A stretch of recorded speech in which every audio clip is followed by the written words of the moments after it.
Otro de mis mundos, ¿no? El mundo de la estrategia, de la planificación, de los números, de mirar el sistema, de compararlos, de qué nos piden las agencias de rating, qué nos piden los inversores.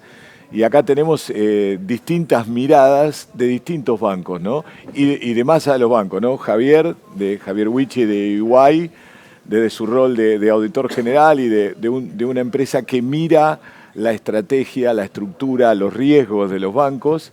Ana Bertesagui de Superville, en un rol para que a mí personalmente me fascina, que es ser el Chief of Investor Relations, hablar todos los días, todas las semanas, con los inversores que siguen al sistema, al país y a la propia institución. Leandro Martínez, que es el subgerente general de finanzas de Vapro, pero que viene el palo de tecnología, que creó esa fabulosa plataforma con el equipo que creó, que es la cuenta NI, y Jonathan Rubinstein, quien mira la estrategia de un banco global con Santander, con todo lo que significa mirar un banco español que está en el mundo, que está en Latinoamérica y que está en Argentina. Así que distintos roles, distintas instituciones para pensar, bueno, ¿para dónde va el sistema? ¿Para dónde va a evolucionar desde los números, las proyecciones, lo que ustedes ven? Javier, vos cuando mirás el sistema argentino desde Iguay, desde su riesgo, desde su estructura, ¿qué estás viendo? Bueno, ¿se escucha ahí? ¿No? ¿Se escucha, no? Ahora sí se escucha. ¿Ahora sí? Muy bien. Bueno, buenas tardes a todos. Muchas gracias por la invitación a participar de este panel. Estuvimos viendo, por un lado, el último informe, ¿no?, de inclusión financiera del Banco Central, que nos indica que en el país ha aumentado considerablemente todo lo que es la inclusión en términos de productos digitales, ¿no?, de cuentas digitales y del uso de medios de pago electrónicos. La realidad es que estamos viendo una gran evolución, solo por tener en cuenta un dato, en el último trimestre del último año, 30 millones de personas hicieron pagos por medios electrónicos.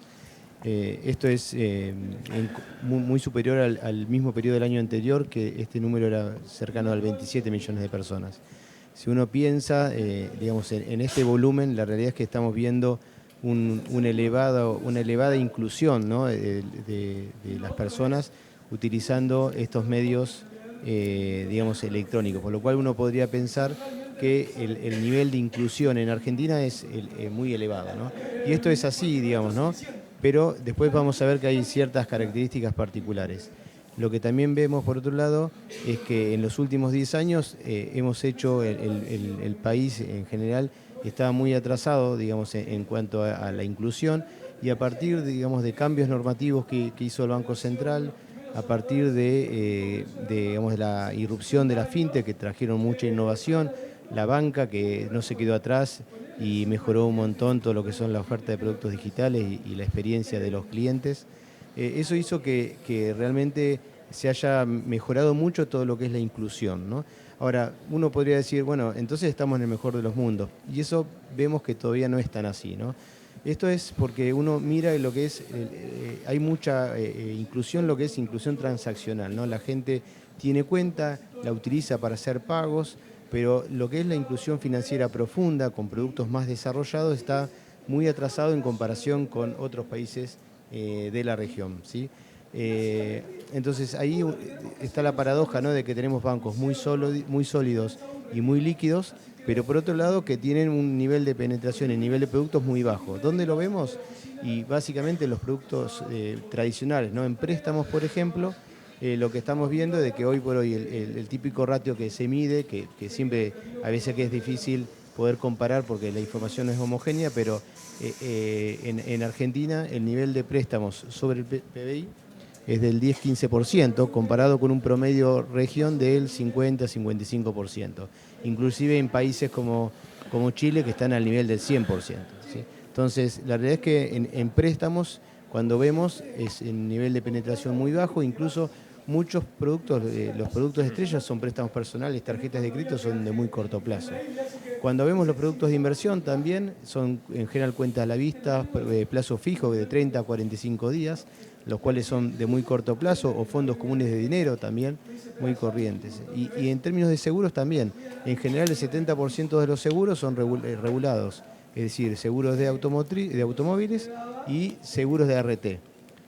Todo lo que es producto de retiro, productos de vida, digamos, otros productos un poquito más sofisticados y que por ahí le podrían dar a la banca un mayor cantidad, digamos, de ofertas y mayor penetración, realmente estamos un poco atrasados en comparación con la región, ¿sí? Entonces ahí tenemos un gran potencial. Esto no es culpa ni de los bancos ni de los clientes, es un poco de contexto, ¿no? La volatilidad que tiene el país, las crisis que hemos tenido, el tema de los contratos, digamos la FJP, todo esto incide en la decisión de la gente de poder apostar un seguro de retiro, etcétera. Por lo cual esto es algo, digamos, que es importante, digamos, tenerlo en cuenta porque, digamos, obviamente que nos termina afectando. Y bueno, yendo un poco a combinar un poco lo que nosotros vemos que dónde son los pilares, ¿no? En este mundo actual donde está plena transformación con la inteligencia artificial y en particular en el país afectado, digamos, con este cambio que estamos viviendo, la dinámica nacional de la economía, ¿no? Que están cambiando un poco las condiciones. Lo que estamos viendo es que digamos que hay que apuntar a tres grandes pilares, no más allá de lo que es en general la estabilidad macro que tenemos que tener en cuenta, tres grandes pilares, ¿no? Todo lo que es el crecimiento, un crecimiento con control, ahí mezclamos un poco el tema de riesgos, el riesgo de crédito, ¿no? que es algo importante porque digamos en los últimos años que los bancos empezaron a dar mucho crédito al sector privado en detrimento del sector público. Digamos, ante la primera situación media compleja, la mora aumentó significativamente. No es un problema en comparación con otros países de la región el nivel de mora que tiene. El problema es la evolución, ¿no? Que se multiplicó por 4 en un año o en 15 meses. Entonces, ese es por ahí el foco. Entonces, crecimiento con control, ¿no? Con buenos marcos de análisis. Por otro lado, todo lo que es innovación en productos, ¿no? Para tratar de mejorar, digamos, y tratar de ampliar esta cuestión, y lo que es mucho trabajar el mercado, ¿no? La competencia y tratar de diversificar, tratar de poder avanzar con productos más sofisticados, estirar los plazos, ¿no? Tanto de fondeo como de colocación, etcétera. Digamos, la parte positiva que tiene esto es que el banco, digamos, las entidades están muy sólidas, tanto las entidades financieras como las fintechs se las ve muy bien. Hay mucha innovación, hay mucha penetración, el mercado está. Lo que falta es lograr un poco más de estabilidad, ¿no? Como para poder profundizar el mercado, y tenemos un upside fenomenal solo comparándonos con la región, ¿sí? Así que la verdad es que es una mirada, digamos, es un alto desafío, pero una oportunidad enorme también. Escucho una frase que conversando con vos me llega, es el desafío ya no es más vincular, el desafío es profundizar, y profundizar mucho la relación con los clientes. Exactamente. Gracias, Javier. Johnny, Santander, ¿no? Vos ves la estrategia, ves las tendencias, las comparás con todos los países donde está Santander, en la región, en España. Ves todo el mapa, me consta la profundidad con la cual se hace el planeamiento estratégico. Cuando ves el sistema, ¿qué te imaginás para adelante? ¿Cómo eso se traduce en la gestión de Santander? Y si nos podés decir algunos indicadores claves que ustedes siguen. Bueno, buenas tardes, gracias Luis y Amba por la invitación. ¿Se escucha bien ahí? Primero, complementando lo que decía Javier, o sea, el sistema financiero argentino en los últimos 10, 15 años, si lo vemos en lo que es intermediación de crédito privado y ahorro, está estancado, ¿no? Inclusive con niveles más bajos que en los años 90, más allá de que se hizo mucho en inclusión financiera, pagos, digitalización, innovación, que eso sí tiene una dinámica muy positiva, ¿no? Entonces, hacia adelante nosotros vemos habilitadores de corto plazo y habilitadores más de mediano y de largo. Si vemos los habilitadores de corto y si logramos mantener esta estabilidad, primero los bancos están muy bien capitalizados, o sea, el ratio de capital regulatorio del sistema está en el orden del 30%. Esto quiere decir que más o menos los bancos podrían duplicar su nivel de cartera de crédito y así todo el ratio sería 15%, digamos la mitad, muy por encima de lo que es el regulatorio confortable. Entonces, eso es un punto de partida muy favorable para que se dé el salto de crecimiento. Y después, si vemos un poco los activos de los bancos, vemos que nosotros, entre todas las entidades, incluyendo fintechs, únicamente el 45% de nuestro activo, Luis, es crédito privado, comparado con un 60% del activo de crédito privado en los países de la región. Y entonces esos 15 puntos que tenemos de mínima para crecer con el mismo nivel de pasivo son más o menos 30.000 millones de dólares de crédito. ¿Y esto cómo se hace? Bueno, un poco como decía Javier, bajando más el riesgo público, en esto de hacer crowding in, y también bajando un poco los encajes regulatorios, por ejemplo, en el proceso de normalización monetaria y macro que se está llevando adelante. Ahora bien, si vemos un poco los habilitadores de mediano plazo o estas fortalezas y oportunidades que tiene el sistema, y también si lo comparamos con la región, nosotros tenemos una clase media muy grande, bien educada y poco apalancada, es decir, que necesita crédito. Tenemos un nivel de hipotecas muy bajo, no llega a ser ni el 1,5% del Producto Bruto, cuando en países como Chile está cerca del 20%. Tenemos buena infraestructura tecnológica, o sea, la penetración de Internet y los smartphones es del 90 y el 80% en toda la población adulta, o sea, por encima de la TAM inclusive. Y tenemos también, digamos, una buena infraestructura de atención bancaria, ya sea con sucursales o con puntos de atención o con cajeros, lo cual nos va a permitir transicionar lo que es la atención analógica a lo que es la atención digital, que hoy es el mainstream. Y es lo que se espera hacia adelante que se consolide. Eso como tendencias generales. Después, en particular, algunas iniciativas o habilitadores que vemos es, en los últimos años los bancos estuvieron dando muchos créditos o se daba crédito mirando fotos en lugar de ver la película. Es decir, se veía una foto de un balance, una garantía, una declaración, y necesitamos que cada vez analice más información dinámica, cobros, pagos, información transaccional en tiempo real. Eso, junto con la inteligencia artificial, nos va a permitir poder, que es lo que tenemos que evolucionar, hacer un pricing único por cliente, para empresas y para personas. Haciendo un mejor pricing, vamos a poder crecer más en crédito y con menos riesgo, que es lo que estuvo pasando ahora en los últimos años. Después, por el lado de las familias, tenemos que dejar de que los bancos sean vistos como un lugar donde se guarda plata o un lugar desde donde se hace un pago, ¿no? Únicamente. Tenemos que pensar y convertirnos como en catalizadores del crecimiento del crédito y de los proyectos de la sociedad, ¿no?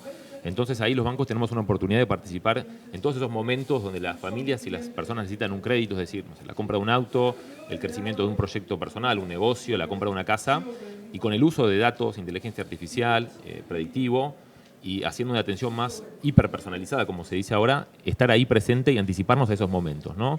¿Y por qué digo atención hiperpersonalizada? Porque tenemos bases de clientes muy heterogéneas, desde jubilados hasta clientes digitales que nunca pisaron una sucursal y nunca la van a pisar, y que van a tener trabajos los cuales todavía no existen, ¿no? Entonces tenemos que tener una forma de atender y llegar a todos, incluirlos con mensajes únicos para cada uno, que la inteligencia artificial nos permite hacer. Y por último, antes de pasar un poco al banco, me gustaría mencionar el tema de lo que es la escala, ¿no? La escala de negocio, o sea, la escala para poder soportar las inversiones en tecnología que se necesitan, en inteligencia artificial, en crecimiento del balance del crédito. Entonces, cuando hablamos de escala ya no es una ventaja competitiva, sino que es una necesidad crítica de la industria. ¿Y cómo se genera más escala, economía de escala? Bueno, una forma puede ser con consolidación de entidades. Hoy tenemos más de 60 entidades financieras. En la región el promedio es 30. Podrían ser con proyectos conjuntos entre fintechs y bancos, lo que es embedded finance, que estamos viendo un poco, o con también originación y descarga de crédito a través de securitización, mercado de capitales, otro actor clave que tiene que crecer. Y si nos vamos un poco a Santander, en Santander nosotros la mirada interna lo que decimos es que estamos viviendo una doble ola de transformación, ¿no? Por un lado tenemos la ola de transformación del sistema financiero local y por otro lado la ola de transformación del Grupo Santander. ¿Y por qué decimos que el grupo se está transformando? Porque el grupo históricamente era un conjunto de bancos en geografías distintas, en América, en Europa, en Estados Unidos, inconexas entre sí, y ahora el grupo está virando hace varios años a una plataforma financiera global única, con tecnología propia basada en datos e inteligencia artificial. Y cuando digo tecnología propia, es en todo sentido, o sea, un core banking único en la nube, plataformas de cobros y pagos, procesamiento de tarjetas, detección de fraudes, ciberseguridad, CRM para clientes. Todo eso se está construyendo en una plataforma única para, de alguna manera, también poder competir con los nuevos players digitales que vienen más ligeros de costos y demás. Entonces, ¿qué se mira en la planificación estratégica del banco? ¿Qué miramos? Bueno, por un lado, lo más importante es el eje clientes. No solo cuántos tenemos y cuántos crecemos, sino cuántos nos eligen como banco principal. La habitualidad de los clientes, cómo nos califican. El NPS, ¿no? Que se mide, que ahí somos primeros entre los competidores. Hoy, Luis, los productos bancarios son un commodity, de alguna manera. El diferencial está en la atención. ¿Qué tan fácil hacemos la vida a las empresas y las familias? ¿Cómo le resolvemos los problemas sin fricciones 24/7? Segundo eje que miramos en la planificación es la productividad, ¿no? ¿Cómo invertimos? ¿Cuánto invertimos? El costo de atención por cliente, la productividad por canal y todo lo que hace a una excelencia operacional. Y por último, estas dos ejes deberían redundar en lo que es la rentabilidad. Y ahí, básicamente, miramos lo que es eficiencia operativa y el resultado neto, el beneficio neto. Pero el beneficio neto mirado más al retorno sobre patrimonio. ¿Y por qué retorno sobre patrimonio o el famoso ROE? Porque eso es lo que nos va a permitir generar capital orgánicamente, o sea, cuánto yo genero de resultados sobre mi patrimonio, cuánto crece mi patrimonio para generar ese capital que yo necesito para seguir profundizando el crédito y poder financiar los proyectos de las familias y ayudar a la sociedad en su conjunto a que se desarrolle, ¿no? Me dejaste el pie con el retorno sobre el patrimonio para hablar con Ana. Siempre me fascinó una parte de mi carrera fue tener el puesto que vos tenés hoy, ¿no? Y hoy desde Superville lo pienso como un banco argentino que cotiza en Nueva York con las acciones del mundo que un día suben 5, otro día bajan 3, al otro día, ¿no? Y los inversores te llaman y te preguntan por Argentina, por el banco. ¿Cómo es tu trabajo? ¿Y qué decís? ¿Y cómo lo ven en Superville? ¿Y en qué indicadores se refleja? Bueno, gracias por la invitación también, Luis. Sí, la verdad, lo único bueno creo que la palabra volatilidad ya no es solamente argentina, ¿no? Digamos, eso es algo que hoy creo que estamos viviendo todos, bueno, lo que está pasando también geopolíticamente, así que, pero sí, durante, o sea, estos últimos años, claramente que fueron años muy divertidos en lo que yo hago esto hace muchos años, te diría desde que sacamos a Supervielle a la bolsa en 2016. Bueno, así que los últimos 2 años claramente, digamos, hay nuevamente mucho interés y ahí un poco, digamos, de qué es lo que está hoy el mercado mirando, esperando, es primero cuándo vuelve el crecimiento, ¿no? Creo que tiene un poco que ver lo que decían antes. Crecimos, digamos, Argentina a fin del 2023 arrancó con un nivel de préstamo producto del 4 o 5%. Hoy ya estamos en niveles como el 13%, o sea, crecimos un montón, pero como bien decían, estamos muy por debajo de lo que los otros países de la región están. Con lo cual, creo que ese es lo que nadie duda, el potencial de Argentina, el potencial de crecimiento de préstamos va a estar. El único tema es si seremos capaces de generar la estabilidad que necesitamos para que eso se dé, ¿no? Creo que tenemos, bueno, incluso tenemos condiciones que no teníamos hace 5, 6, 7 años. Todo lo que es energía, todo lo que es minería, eso también va a ayudar. Pero claramente estamos muy por debajo, como decía Johnny, de los números de los 90 o incluso de los números del periodo anterior, 16, 17 o 2018. Así que eso, por un lado. Como bien decías, el otro tema que los inversionistas hoy preguntan es el tema de la rentabilidad. 2025 fue un año complejo para el retorno de los bancos, con lo cual es así, no, el ROE es importante para crear capital para seguir creciendo. Entendemos, digamos, tal vez nosotros originalmente pensábamos que el 25 iba a ser un año de transición, finalmente eso está extendiéndose al 2026. O sea, es muy importante ya te diría que el último trimestre del 25 mejoró mucho los márgenes, post volatilidad electoral, eso fue un proceso, fue una mejora importante. El primer trimestre, si bien en este país también tuvimos volatilidad en el verano de tasas de interés, porque lo que necesitamos es menor volatilidad de tasas para realmente poder crecer en préstamos. Con lo cual creo que el cuarto trimestre fue mucho mejor que el tercero. El primero de este año pareciera, digamos, o debiéramos ver mejores números a nivel industria. También porque en el 25, como bien decía antes, creo que Johnny, el tema de la mora fue un impacto, digamos. Crecimos mucho. En 2024 el sistema se duplicó en términos reales. En 2025 siguió creciendo. Creció más o menos 35, 37 en términos reales la industria. Nosotros crecimos también un poco 37%. Pero veníamos de un 100% del año anterior. Eso generó un aumento en la morosidad. Coincido que no es un aumento que debiera preocupar. Fue una suba brusca. Nosotros tal vez lo que estamos viendo es que se empieza a ver desaceleración. Bueno, los números de febrero muestran un poco cierta desaceleración de la mora y eso da como una optimismo en lo que debiéramos estar mirando para adelante, más que nada en individuos, que fue donde fue más ¿Dónde fue el tema, no? Con lo cual, te diría también que lo que tiene que ver, que pegó mucho en rentabilidad el año pasado, que fue el costo del riesgo, este año debiera normalizarse mucho. Dos palabras de Superbill. Sí. ¿Cómo se ve todo esto en el banco, esto que vos haces, y cómo lo ve Superbill como banco argentino, privado? Sí, para nosotros claramente que es un orgullo cotizar tanto en el mercado local como en el mercado de Nueva York. Durante muchos años, no sé si se escucha, como decía, hoy estamos pudiendo no solamente hablar de Argentina, digamos, o la volatilidad o los temas políticos, sino básicamente qué es lo que miramos para adelante. Somos muy optimistas en el crédito. Los inversionistas claramente que están muy atentos al tema del crecimiento, al tema del potencial, al tema de la sostenibilidad para adelante, ¿no? Creo que acá lo que todos necesitamos es que se profundice la penetración del crédito, que se estiren los plazos de depósitos y préstamos. No hay crecimiento posible si la mayor parte del crédito está en capital de trabajo a 40 días, 30 días. Eso lo necesitamos para llegar a ese crecimiento.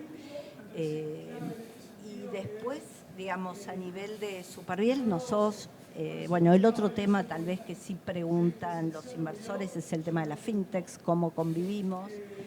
Ahí nosotros nos hemos preparado, digamos, hemos acelerado tal vez nuestra transformación en ese tema. En el 25 nosotros cambiamos nuestro propósito, buscando justamente tal vez lo mejor de los dos mundos, ¿no? Más la solvencia, la escala, la gestión de riesgos que se hablaba antes de un banco, con lo que es la agilidad y la simplicidad de los servicios de una fintech. Por eso hoy nuestro propósito es acompañar a nuestros clientes en su vida cotidiana con experiencias financieras simples y ágiles.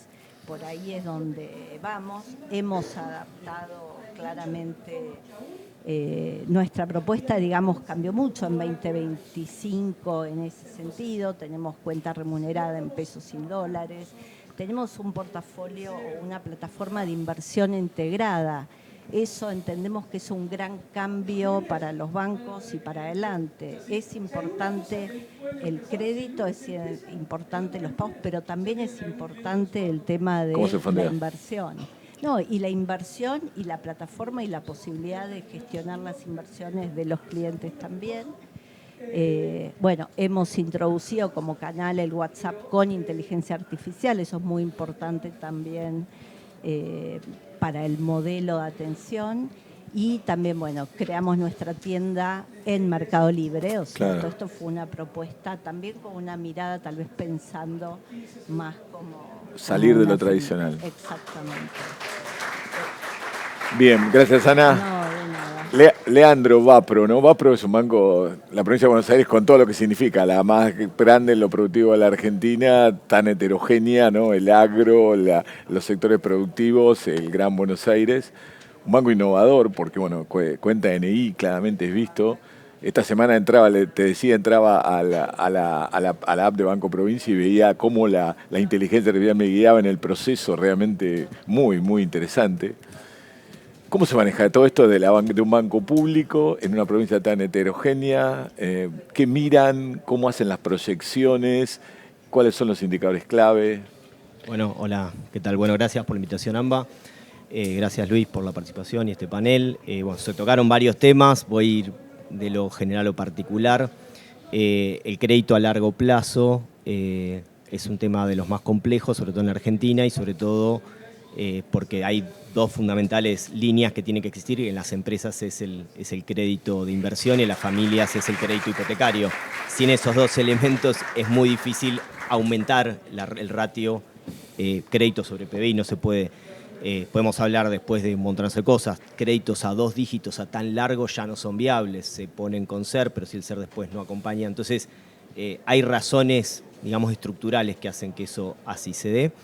Vamos digamos, a lo que es el tema de fondeo particularmente. Bueno, hay actores como mercados de capitales que tienen que intervenir. Hoy se comentó el tema del FAL, o sea, los bancos se fondean a corto, ya un personal es largo con respecto al plazo promedio que te fondeás, tienen que existir emisiones de ONS para fondear. Eso respecto. Después, bueno, quiero hacer una aclaración, yo participé del equipo que arrancó Cuenta NI, lejos estoy de creerlo, nada más, pero bueno, sí que es una realidad y sobre todo tocando un poquito lo que dijeron hoy, que es el informe que sacó el Banco Central, ¿no? Entonces, Cuenta DNI es una herramienta que fue onboarding, después se volvió transaccional, justo estaba cuando ningún banco la tenía en una época de pandemia y permitió realizar transacciones cuando la gente no podía ir a retirar efectivo, por lo tanto estuvo en el momento correcto. Eso permitió duplicar la cantidad de clientes, hoy tenemos más de 10 millones de clientes, en un contexto donde, no sé, a mí me tocó hacer el business plan y jamás hubiera imaginado duplicar clientes ni en el mejor de los escenarios. Hay eventos de shock que suceden y que hace que la realidad se imponga y ocurrió. Pero ¿qué pasó, no? Y visto de la óptica del banco, vimos que esos clientes son cuentas, pero términos, digamos, son flaquitos, le falta robustez, ¿no? Entonces, ¿cómo se logra eso, no? Entonces, ahí, hola, ¿se escucha? Hola. Se cortó, ahí está. Time is up, me dicen, ya está, estamos ahí. Vamos cerrando entonces. Bueno, ¿qué pasa con esos clientes que no están desarrollados? ¿Cómo los desarrollas? Bueno, nos preguntamos en respecto a lo que son las métricas, ¿no? ¿Cómo medís el cliente ideal? ¿Cómo tu métrica te debería converger? Entonces empezamos a desarrollamos y creamos un índice de desarrollo del cliente que tiene varias dimensiones donde se ponderan usabilidad y uso. Y eso es importante, no solamente la tenencia, sino cuánto lo usan. Y vimos que ese índice se correlacionaba con lo que es rentabilidad y se correlacionaba también con lo que es, digamos, la visión que tiene el cliente del banco. Entonces, de esa manera, ¿pero qué ocurre? Cuando lo diseñamos, uno del equipo me dice, nos está faltando el cliente, el mejor cliente no lo estamos recogiendo, ¿no? Y una alarma, ¿y cuál es el mejor cliente? El mejor cliente era, bueno, cuando uno saca promedios, lo que termina ocurriendo es que generalizás sobre la distribución que hay detrás de ese promedio. O sacás un estadístico y decís que te parece que cada elemento se comporta como eso. Y en realidad muchas veces esos promedios atomizan situaciones o las netean. Típicamente, un cliente cuyo saldo promedio, por ejemplo, de una empresa de cuenta corriente tiene 0, bueno, por eso cliente no deja nada. Sin embargo, pudo haber estado parte de su mes del lado deudor, del otro lado acreedor, y es prácticamente el mejor cliente. ¿Por qué es el mejor cliente? Porque te dejó cuando estaba en la parte, digamos, de débito y el otro en la de crédito. Entonces, ¿qué ocurre con esto? ¿Qué es lo que hay que hacer? ¿Qué es lo que tenemos que intentar hacer los bancos? Es entender el ciclo del cliente, diseñar a partir del problema que existe, no del que inventamos o queremos ser. Si uno parte de ese problema, la solución que después hagas, sea con inteligencia artificial, sea con las herramientas que tengas a disposición, de alguna manera no te ve como un socio en ese negocio, ¿no? Y así podríamos dar un montonazo de ejemplos, pero que finalmente esto tiene que ver con, al margen de la tecnología, al margen de las inversiones, es qué necesidades estamos cubriendo. Esto es como los que estamos en inversiones y decimos, bueno, seguí el flow, y si le pegás al flow, la apreciación de capital viene. Buscar resolver una necesidad, si resolvés la necesidad, el cliente se va a desarrollar y va a venir todo esto que comentábamos de ROE, etc. Entonces, es un poco cómo invertimos la balanza y cómo nos ponemos en el lugar de cuál es el servicio que queremos crear. Bueno, esto da para mucho. Creo que, Jorge, el año que viene tenemos que traer más de números, ¿no? me quedo con la idea de bancos que están trabajando para que el cliente los perciba como que me van a ayudar, me van a acompañar en mi vida, me van a hacer crecer, me van a ayudar a decidir mejor, ¿no? Y eso es muy bueno, ¿no? Así que yo les agradezco, creo que el tema da para más, creo que el tiempo se nos fue. Y bueno, gracias, muchas gracias. Gracias, Luis y Amba.